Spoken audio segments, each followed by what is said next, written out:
My younger sister by blood was as serene as the autumn chrysanthemum, never contending, never coveting. When her husband wished to take a formal second wife into the household, I threatened him by leveraging my official rank, forcing him to demote the would-be bride to mere concubine. Yet my sister, her eyes brimming with tears, reproached me for acting without her consent, for tarnishing her reputation as a woman above all worldly strife. In the end, I had no choice but to elevate the concubine to secondary wife and permit her to bear children and raise them herself. Who would have foreseen that after she bore a son, my sister would secretly send her maid back to our mother's house to report the birth? Mother, fearing her daughter's standing might be unsettled, personally came to argue and claimed the child to be raised in her daughter's care. The concubine could not endure the anguish of her son torn from her arms. Day after day she pined away, until at last she perished in sorrow. When my sister returned to the estate, she denounced our mother as cruel and venomous, causing all the world to revile her as a serpent-hearted woman. Not long after, my sister's 8-year-old son wounded the heir of the Duke of Shun, then fled home pleading for his father's protection. The Duke of Shun, enraged, declared he would have the boy's legs broken in reprisal. My sister returned to our family home, demanding that father surrender her nephew for punishment. Father, unable to bear the thought of his grandson's suffering, carried a switch upon his back and went in person to kneel before the Duke to beg forgiveness. But the Duke's fury knew no bounds. He had father's legs broken instead. When father was brought back, dying, my sister struck a pose of righteous impartiality, scolding him for shielding his kin, declaring him unworthy of serving the realm. She even proclaimed her intention to sever all familial ties. Our parents, hearts rent beyond mending, signed the document that dissolved our bonds. Yet all had been her design. She planted proof of treason in father's study, condemning our entire clan to execution by slow slicing. And she, clutching that paper of disownment, alone escaped the net. But heaven is not blind. It granted me and my parents rebirth, returning us to the very moment my sister first spread the tale that her husband would take a concubine. Lin Xingwei. I called her name several times, yet she did not answer. My dearest friend, Lady Official Chen Jingxian, laid a hand upon my shoulder, her voice tinged with suspicion. I tore free from the grief of my former life, lifted my gaze to Chen Jingxian standing before me, then lowered my eyes to the official robes I wore. In that instant, I knew with certainty I had truly returned. Returned to the days before the tragedy began. Now, my parents had not yet been ruined by Lin Yunxiao's treachery. All could still be salvaged. Even as I pondered how I might tell father and mother the truth of our past life, I saw father's anxious face as he came rushing down the steps of the Hall of State, striding straight toward me. When we whispered together, we confirmed that he, too, had been reborn. At last, the dread coiled in my chest unknotted. With father at my side, convincing mother would be far easier. When we returned to court, both of us were preoccupied, longing only to hasten home. At last, when the audience concluded, we mounted our horses and galloped back to our residence. There we found mother standing by the gates, brows tightly drawn. Moments later, we learned she too had returned with her memories intact. The three of us, father, mother, and child, embraced in bitter weeping, cursing Lin Yunxiao, that faithless white-eyed wolf. The next day, exactly as in the life before, word came that Lin Yunxiao's husband, Liang Han, intended to take Lady Li Nian into his household as a formal wife. Once, upon hearing this news, I had been consumed by anxiety, fearing it would undermine Lin Yunxiao's standing in the Earl's estate. She had but a single son, Liang Xian. After his birth, she so despised her own swollen figure that she starved herself thin during her confinement, destroying her health beyond repair. The physician said she would bear no more children. To ensure that Liang Xian could one day inherit without challenge, I did not shrink from ruthless measures. Using the power of my office as censor, which entitled me to supervise the court, I threatened Liang Han into taking Lady Li merely as a concubine, never a legitimate wife. The Earl's estate was already out of favor with Her Majesty. Under my pressure, Liang Han could only submit, bringing Lady Li in as a lowly concubine. Yet when Lin Yin entered the estate to present tea and pay respects, Lin Yinxiao at once raised her to the rank of secondary wife and reproached me for meddling in her household's affairs without leave. She ever prided herself on her lofty detachment, claiming to be as untainted as the autumn chrysanthemum, unmoved by whether her husband took a formal wife or not. Even had she herself been demoted from principal wife to concubine, what of it? To refrain from striving, to abstain from contention, such was her vaunted rule of life. Liang Han immediately gathered her into his arms and declared in a ringing voice, "To have such a gracious and virtuous wife is a blessing earned over 3 lifetimes." To preserve this reputation of gentle magnanimity, Lin Yinxiao loudly spread word that I had abused my official power to force Liang Han to refrain from marrying a legitimate second wife. The empress, in her zeal for reform, had already drawn fierce opposition by granting women the right to hold office. Lin Yinxiao's rumor was as good as casting me to the wolves. Those who already resented women in government pounced upon the scandal to demand my dismissal, pressing the empress to banish me from court and never again grant me employment. Even the empress herself was bitterly disappointed, deeming me unworthy of any further trust. From the age of 4 or 5, I had labored day after day, composing verse and essays, never daring the least idleness.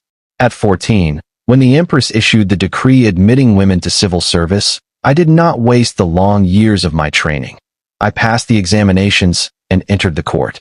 From a humble lady official to a female censor, I spent 5 years climbing step by step, only to have it all ruined by Lin Yinxiao. Now heaven has granted me a second chance. This time, I will see how Lin Yinxiao can pretend to be serene and unambitious when no one rises to shield her. For 3 days, she heard not a word. Neither I nor my parents moved to come to her aid. At last, she could bear it no longer. She began to hint and insinuate, sending her close maidservant, In Xing, back to our household to plead on her behalf. In Xing rushed in, her face stricken with worry, and said that Lin Yinxiao lived in the earl's manor as if treading thin ice. She claimed that next month, Liang Han would bring Lin Yin into the house as a legitimate wife and intended to give her half the rights to manage the household, reducing Lin Yinxiao's title of countess to an empty name. Mother sat serenely sipping her tea, her expression tranquil. In Xing, she said coolly, if you dare speak such nonsense again, I will see you punished. Last month, you came here claiming that Liang Han spent every night wandering the brothels. I believed you, and had my husband go there to confront him, only for Yin Xiao to say Liang Han had merely been tending to official business. Do you mean to play your little tricks upon me a second time? In the last life, Lin Yinxiao used this same ploy.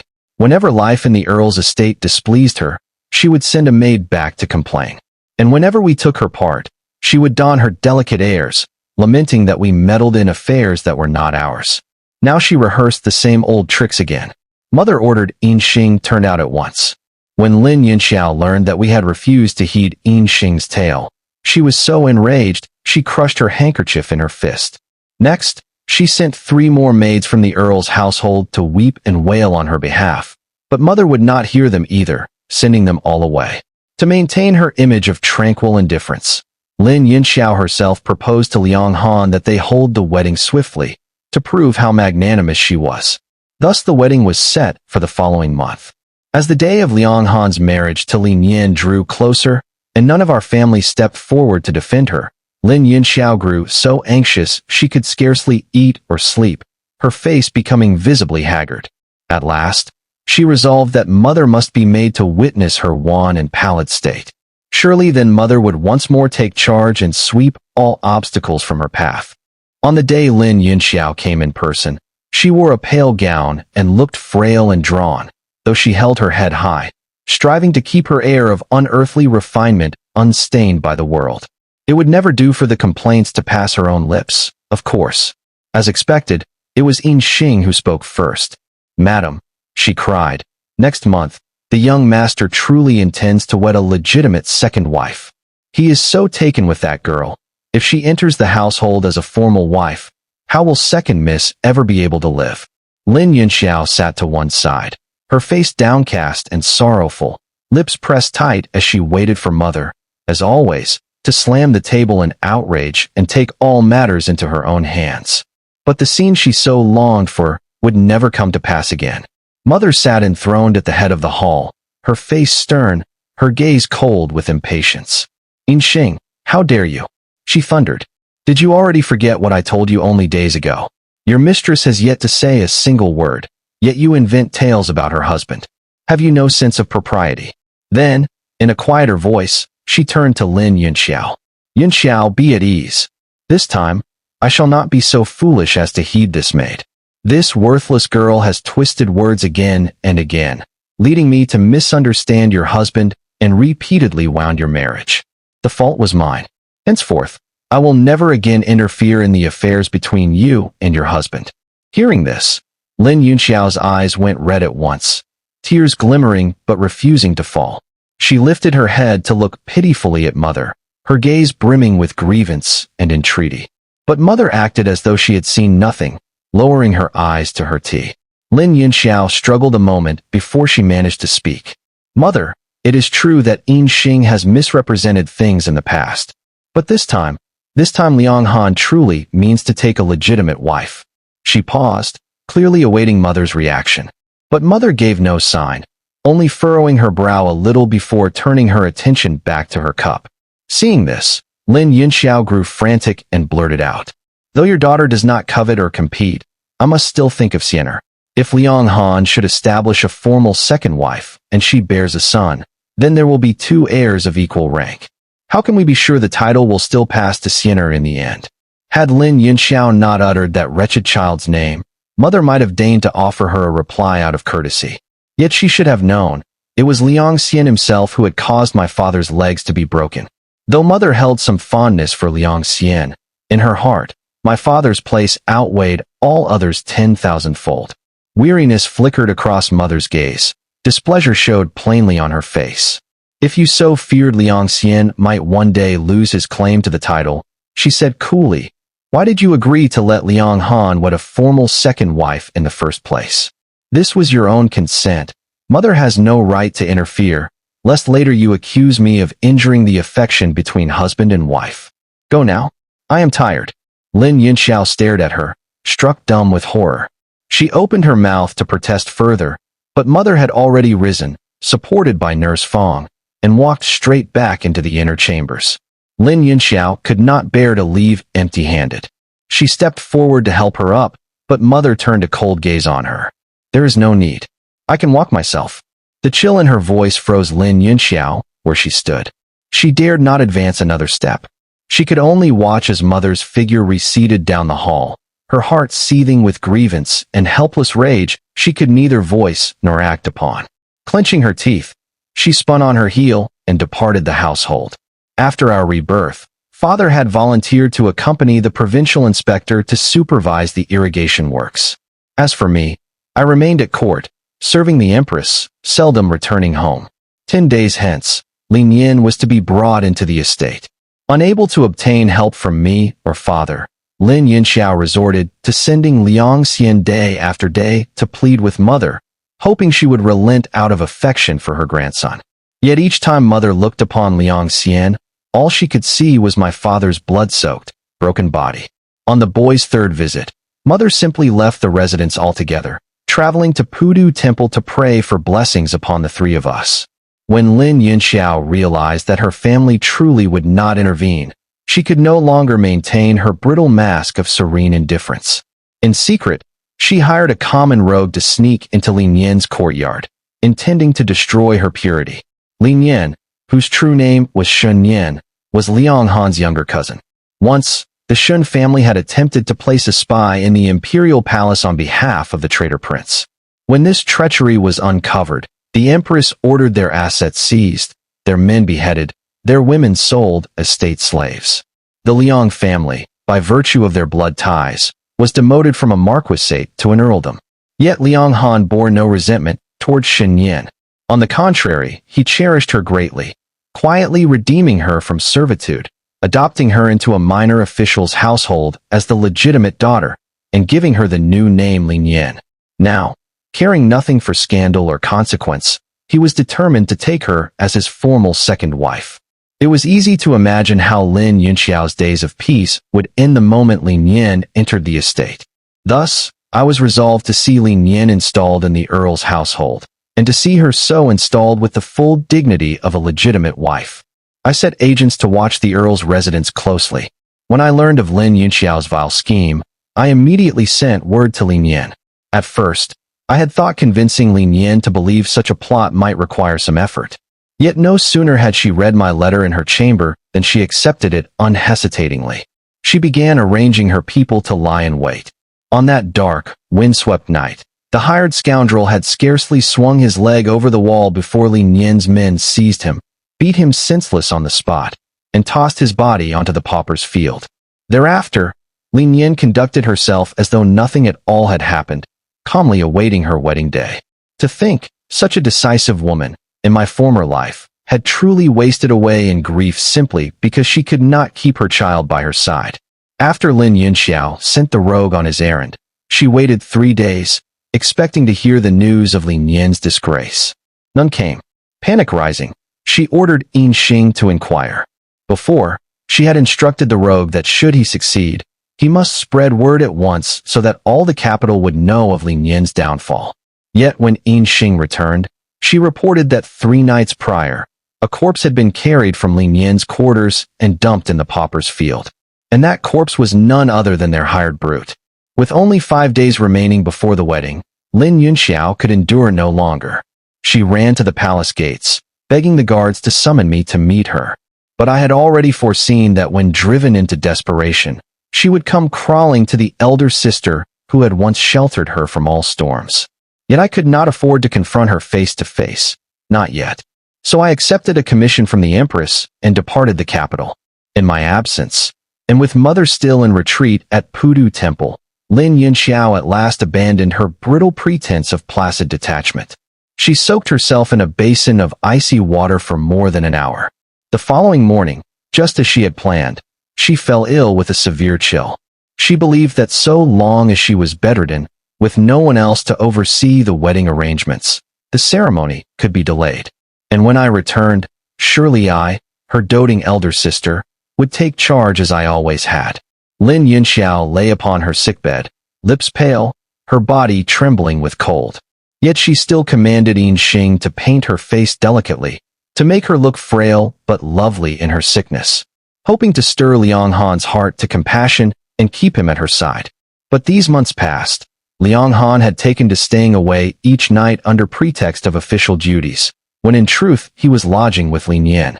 Today, she had finally managed to draw him back to her chambers. Alas, she had cast her pleading gaze upon the blind. Liang Han entered only to confirm she was truly afflicted with fever and unable to manage the household affairs. Then, without sparing her a second glance, he fined Yin Xing 3 months' wages for failing to care for her mistress, and left. Immediately afterward, Liang Han dispatched servants to the countryside manor to summon the Dowager Countess back to the estate. At this time, Lin Yin was already with child, hence Liang Han's urgency to bring her into the household as his formal wife. The Dowager Countess returned swiftly, and in person took over the household management from Lin Yunxiao, assuming all responsibility for arranging the wedding on behalf of Liang Han and Lin Yin. This time, Lin Yunxiao had truly brought disaster upon herself, like striking her own foot with a stone. She was compelled to surrender her authority over the household. Had she not feigned illness, she might still have found ways to sabotage or delay the wedding in secret. But now, she could do nothing but watch Lin Yin enter the Earl's household unopposed.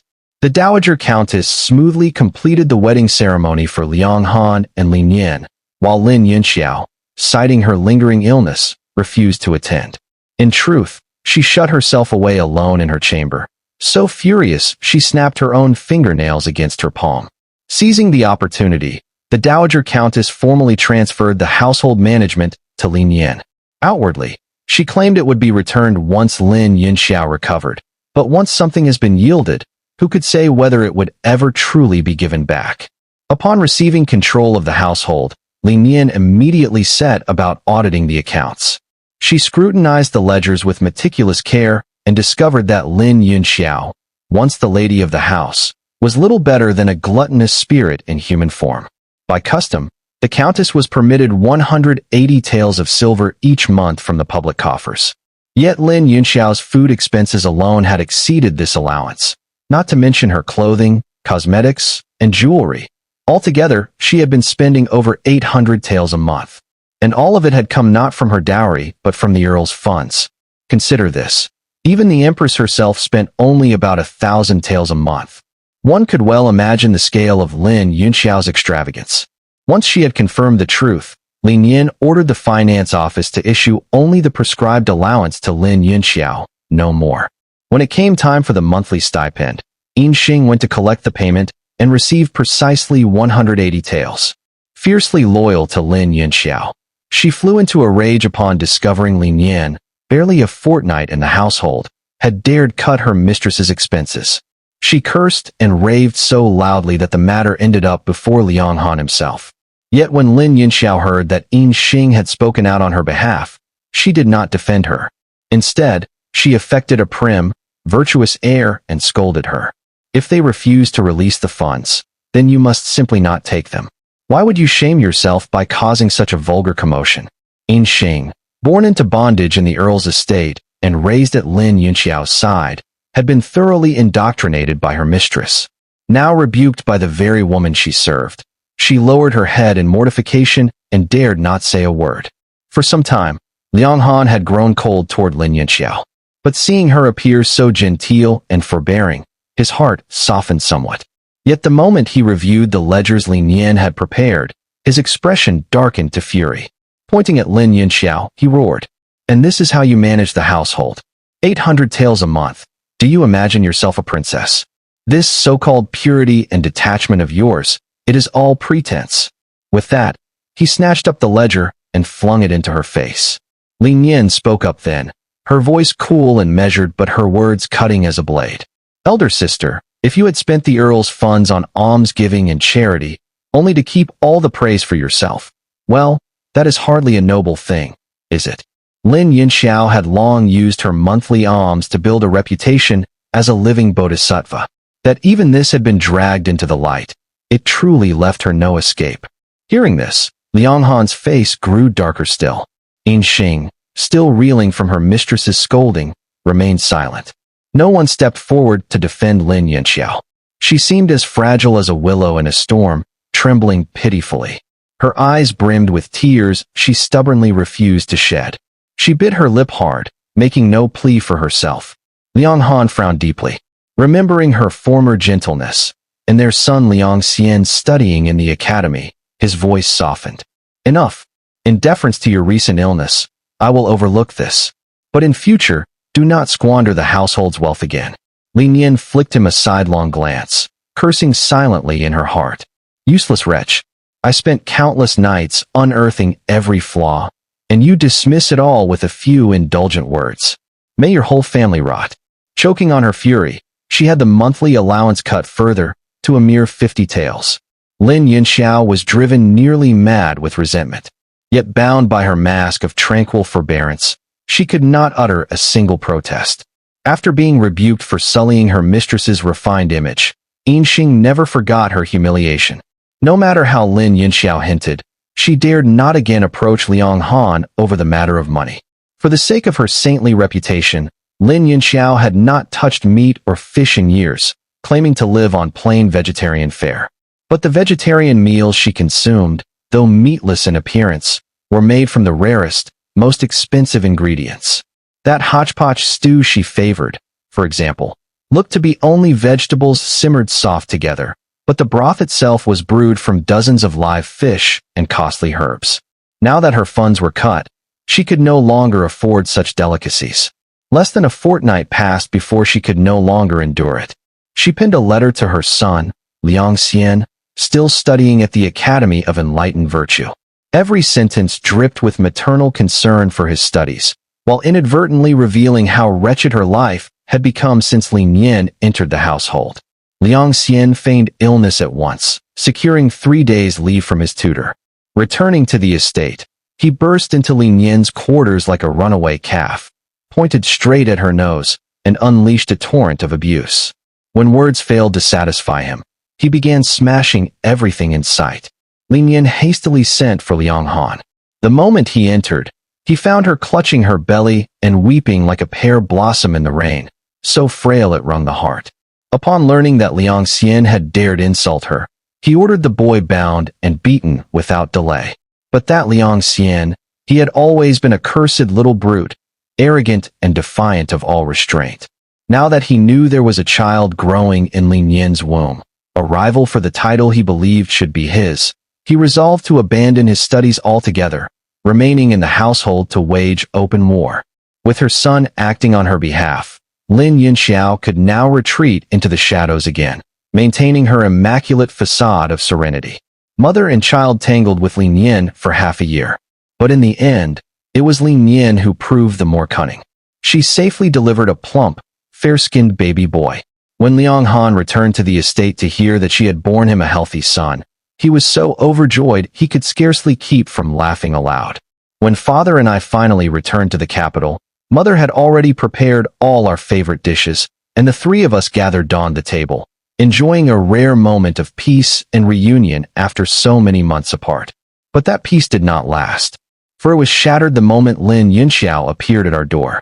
The moment she laid eyes on father and me, Lin Yunxiao's tears fell like rain. Father, elder sister, at last, you have returned. These past 6 months, have you been well? Her voice trembled, heavy with long-nursed grievance. Father and I acted as though we had not seen her little performance. We replied with a few indifferent words and bent our heads to continue eating. Seeing that we no longer lavished her with the tender concern of days past, she grew visibly anxious, casting a pleading glance at Yin Xing. Receiving the signal, Yin Xing began to speak in a shrill, rehearsed tone. Master, eldest miss, in these 6 months you were away from the capital, second miss has lived in the Earl's household as though treading thin ice. His lordship cares only for the concubine Lin Yin, even giving her full authority over the household and allowing her to cut second miss's provisions. Look how frail she has become. I beg you, master, please intercede and command his lordship to return the household management to second miss. When none of the three of us so much as raised an eyebrow, Yin Xing played her final card, and the young master as well. Ever since Lin Yin bore her child, his lordship has turned cold toward him. Now the young master is so despondent he will not even study. Enough. My mother's voice sliced through the air, brittle with anger. Yin Xing, it was by Yunxiao's own lips that she agreed to this marriage. And now you dare stand here, slandering your mistress's word. Are you striking your own mistress in the face? Father set his chopsticks down with a sharp click. Yin Xing, he said, his tone grave, remember this, you are a mere servant. Matters that do not concern your station are not yours to meddle in. If your words today should reach his lordship's ears, not even 10 lives would be enough to pay for it. I brought my chopsticks down against the table, my voice cold with disgust. Well done, Yin Xing. Is this how you serve my younger sister? My sister's virtue is immaculate, unambitious, uncontentious. How could she possibly stoop to fretting over something as petty as the right to manage a household? You grow more brazen by the day, daring to sow discord between my sister and her husband. Servants, I called. Drag this disloyal, ungrateful wretch outside and beat her to death. Though a woman, I had held office for 5 years. Had I not learned to be ruthless, I would have long since been cast from court. In the former life, I had always indulged Lin Yunxiao in my softness, so she had never seen what my anger truly looked like. Now, as the veins stood out at my temples, she fell into a stunned silence, unable to do anything but watch with wide, unblinking eyes as Yin Xing was dragged away to her doom, not daring to plead a single word. Yin Xing turned her grief-stricken gaze to Lin Yunxiao, begging with her eyes for salvation. But from the first lash to the last ragged breath, Lin Yunxiao never opened her mouth to save the one who had always spoken out on her behalf. It was only when she returned to the Earl's estate that Lin Yunxiao seemed to awaken from her stupor. Today, she had not only failed to make us her pawns against Lin Yin, she had lost the only servant willing to risk everything for her. Before she married, she had always struck a pose of mournful compassion. While I kept 6 senior maids rotating shifts to attend me, she chose only Yin Xing, piously declaring, I respect the labor of others and will not have too many people wasting their time for my sake. How lofty it sounded. Yet in truth, it was nothing more than a disguise for the cunning she hid behind that gentle facade. Now that Yin Xing was gone, no one but Lin Yunxiao herself could know how great a loss she had suffered. When she was hauled away, Yin Xing's eyes had darted back and forth, still searching for some sign her mistress would intervene. But the rod fell, striking the stool beside her with a hollow crack, and not a single word of intercession came. At last, Yin Xing could not endure it any longer and burst into a sob so desolate it seemed to tear the air itself. Yin Xing's mother had been a third-rank maid in my mother's household. She died not long after giving birth. Yin Xing had been raised under my mother's roof, before she was sent to serve Lin Yunxiao, and from that day forward, she had given her whole heart, right or wrong. But from this day forth, Yin Xing's loyalty would remain to the Lin clan itself, never again to Lin Yunxiao. One death in this life, and all debts of gratitude were severed. After Lin Yin bore her son, she did not fall into melancholy as she once had. Instead, she consolidated her authority over the entire Earl's household. And Lin Yunxiao, none of the maids she had cultivated could match Yin Xing's devotion. No longer able to maintain her mask of serenity, she began resorting to every artifice to rekindle Liang Han's favor. Lin Yunxiao had always been beautiful. If not for her former pretensions to loftiness, Lin Yin would never have had the chance to rise as the formal wife. In less than a month, she succeeded in regaining her 180-tael monthly stipend, resuming her private war with Lin Yin. The two of them parried and feinted, neither willing to yield an inch. And just as their struggle reached its fiercest pitch, trouble arose. From Liang Xian. Exactly as in the life before, Liang Xian had gone to the auction market and quarreled over a piece of jade with the legitimate grandson of the Duke of Shan. At first, he was merely amusing himself. The others, seeing he was the Earl's heir, gave way politely. But just as he was enjoying their deference, the Duke's grandson suddenly bid against him. Liang Xian's purse was nearly empty, so he sent a servant back to the estate to fetch more silver. But the boy attending the Duke's heir sneered. "You carry a few paltry coins and still dare to vie with my young master." A wastrel to the bone, Liang Xian flew into a rage at once. He leapt forward like a lit cannon fuse and seized the young man by the collar, raining blows upon him without restraint. The page was worthless, unable to hinder him at all. Within moments, Liang Xian had struck the Duke's grandson blind in one eye. The terrified page screamed, revealing his master's identity and pleading for mercy.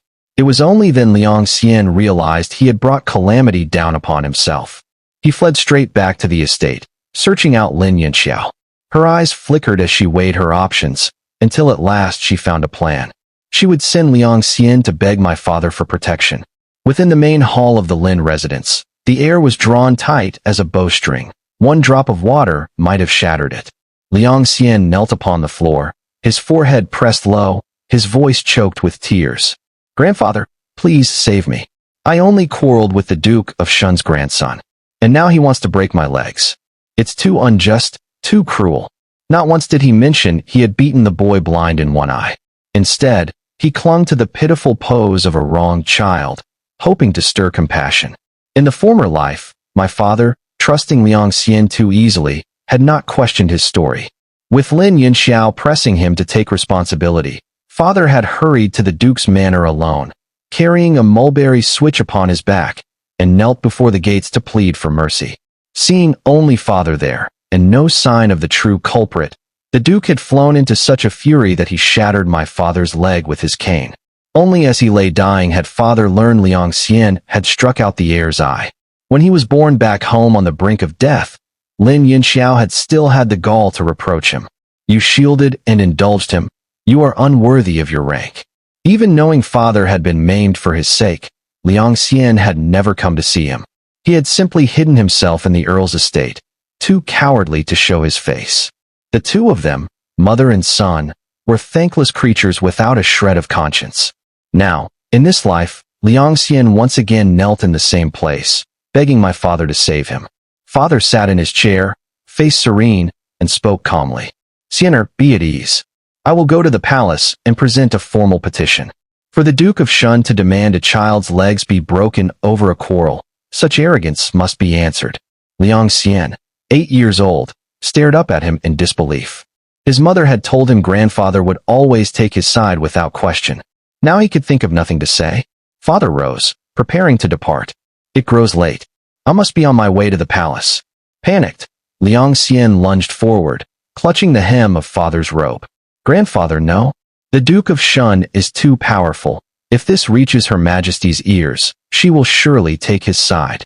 Father wrenched his garment free, eyes flashing cold fury. Have you learned nothing from all your books?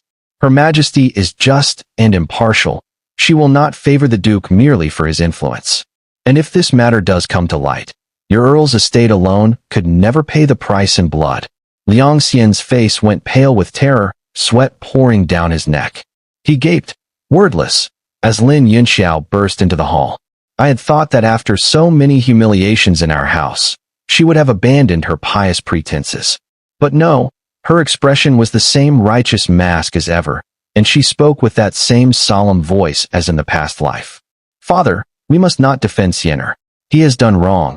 He must bear the consequences. I will bind him myself and deliver him to the Duke's estate to accept his punishment. Father inclined his head in praise. Yunxiao, you are right. It was I who was short-sighted. Take him, then.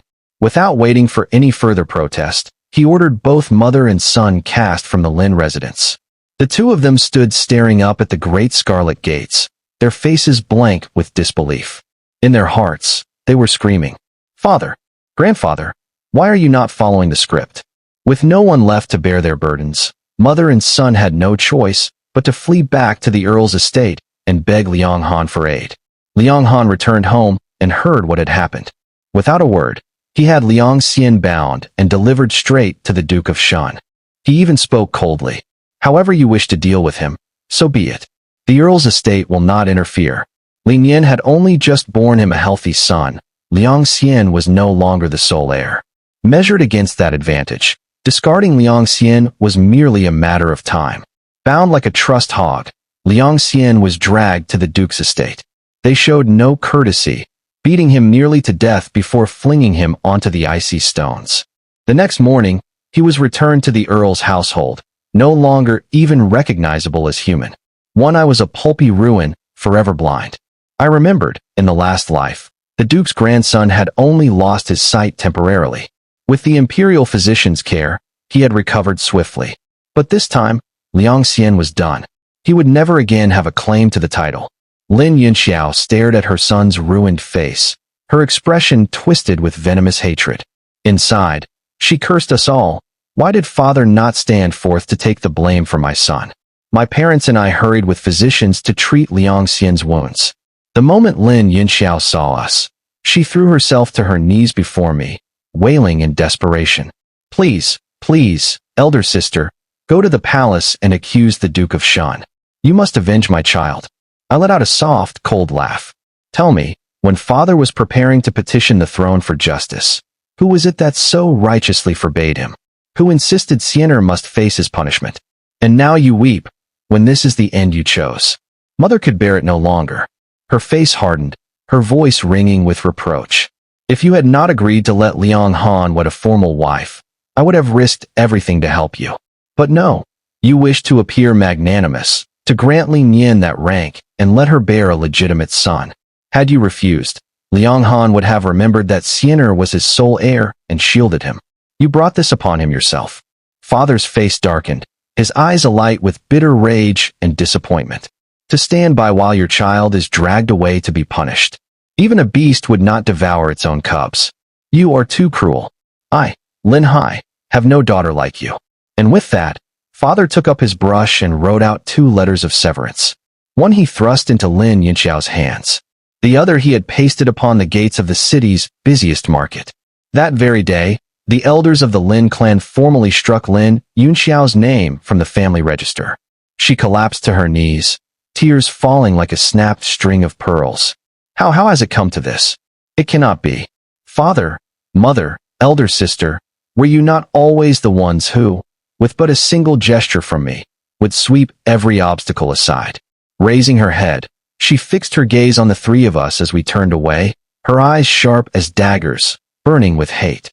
After father publicly disowned her, she came day after day to the Lin residence, begging to see him. Yet my parents remained steadfast. The door never opened. Not a word of reply was ever given. At last, casting aside every shred of pride, she knelt in the street before our gates. Her hair hung in wild tangles, her garments caked with dust, her face gaunt and drawn with desperation. "Father, mother, please, open the door. I am Yinxiao, your daughter."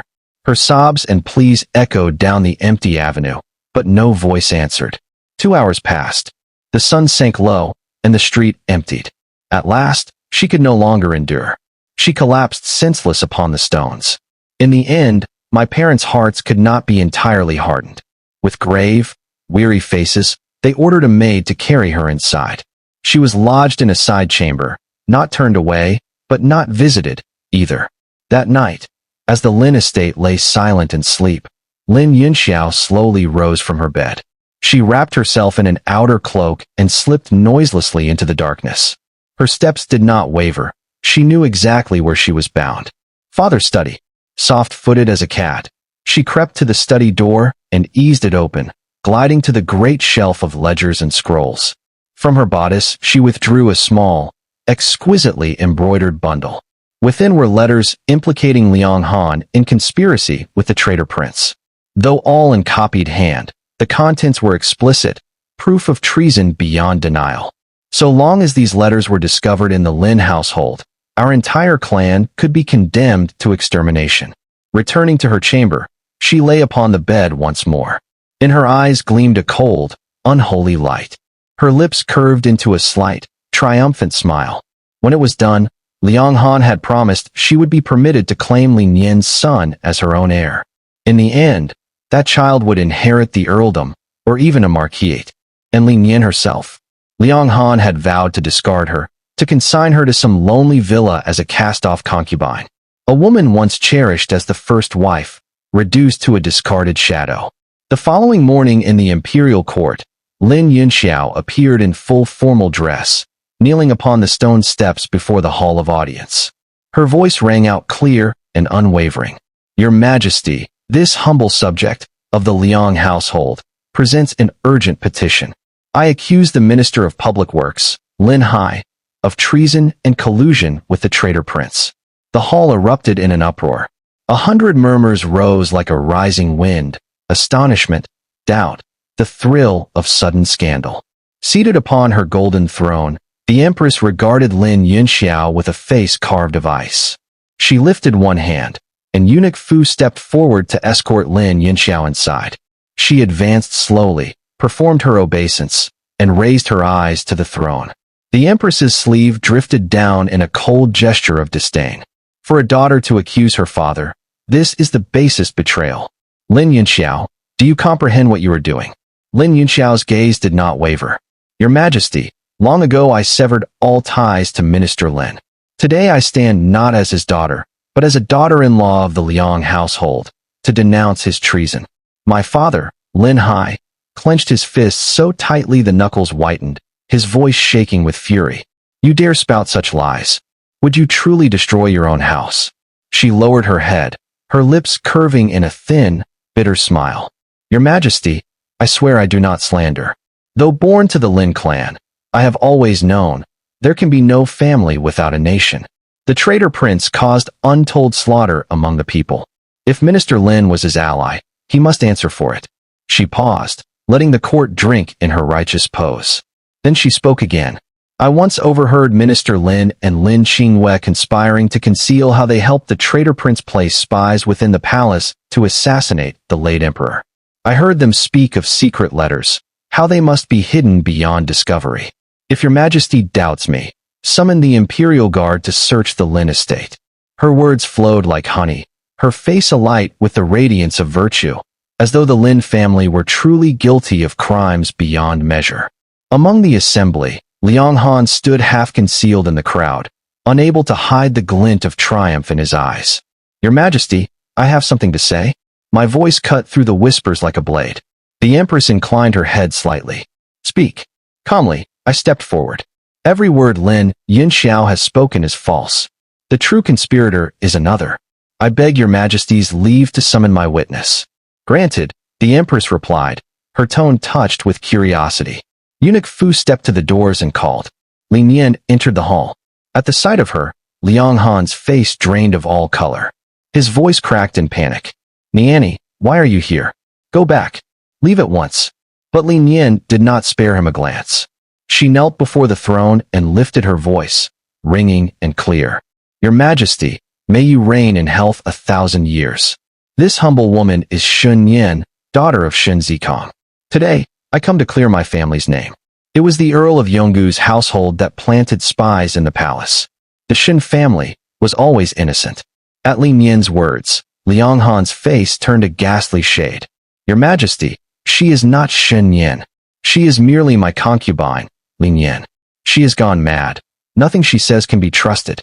As he spoke, he lunged to seize Lin Yin's arm and drag her away. Lin Yinxiao stepped forward to echo his lies. Your Majesty, after giving birth, she fell into madness. My husband speaks the truth.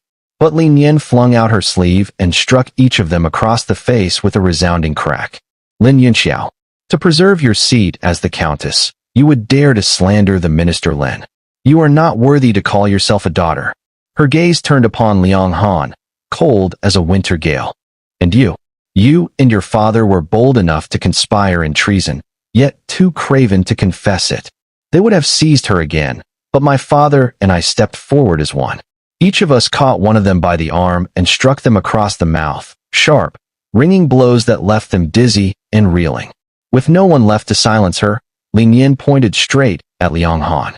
Before my father was poisoned into silence by your father, he told me everything.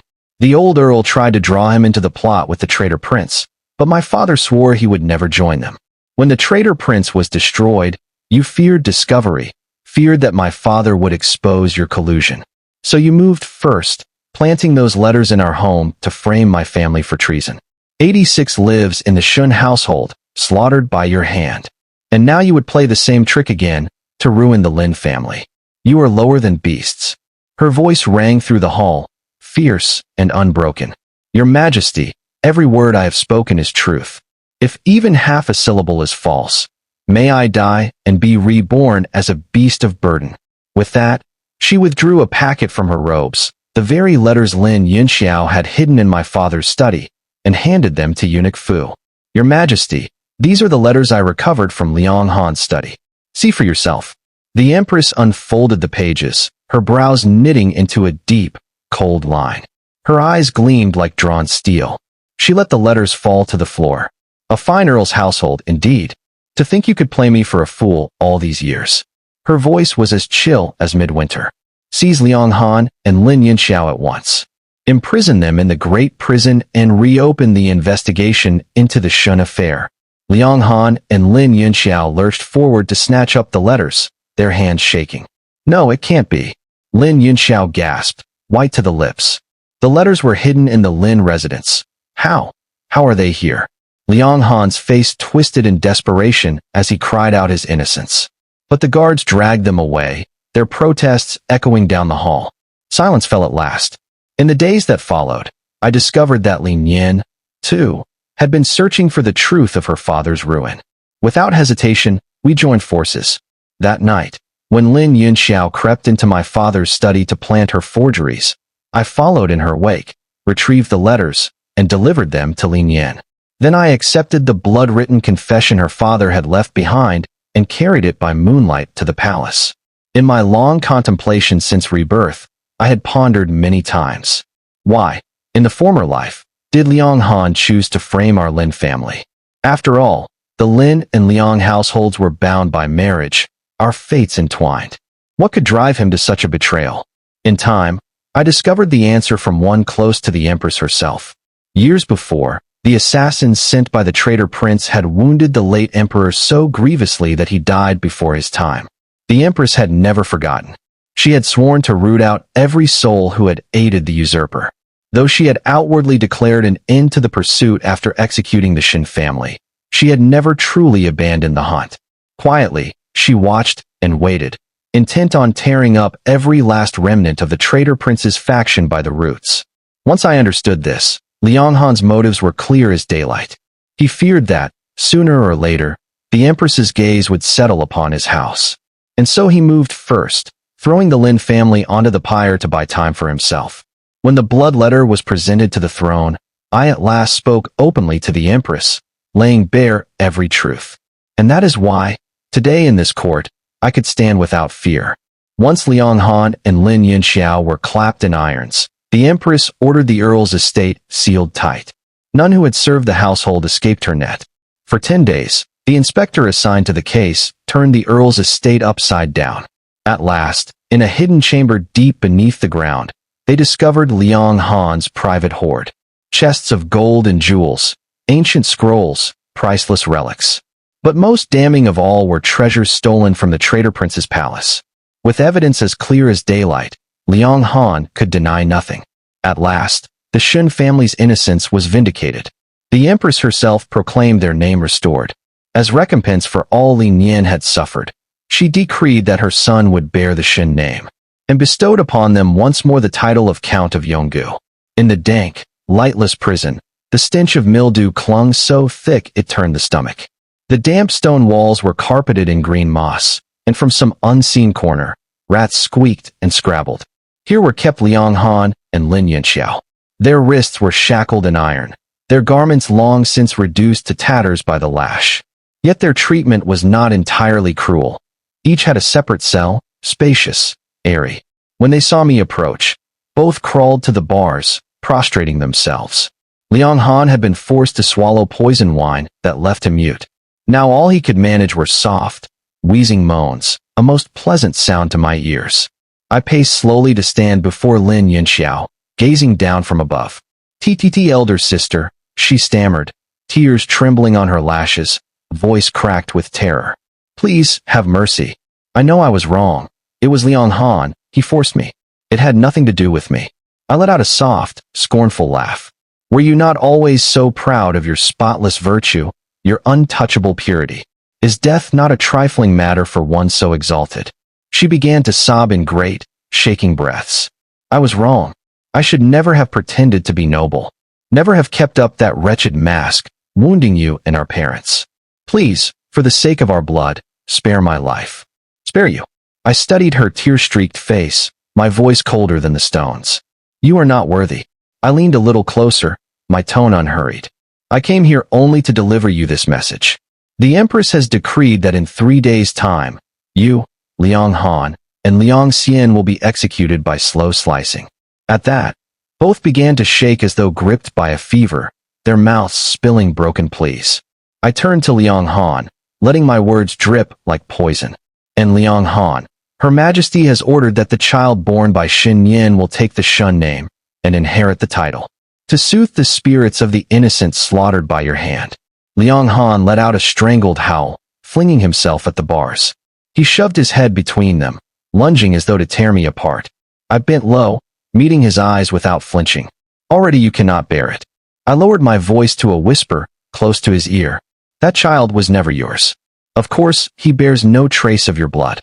And as for who the father truly is," I smiled, my breath soft against his cheek, "you have 3 days to guess. Your line ends here." When I straightened, his face was mottled red, veins bulging at his temples. He began to smash his head against the bars, over and over, blood splashing down his ruined face, and still he did not stop. I laughed it out, turned my back, and walked out of the prison without a backward glance. 3 days later, the Empress showed me one final mercy. She granted me leave to claim Lin Yinxiao's corpse. I ordered her body dragged to the pauper's field and cast down beside Liang Han's. Even in death, let them be bound together. The end.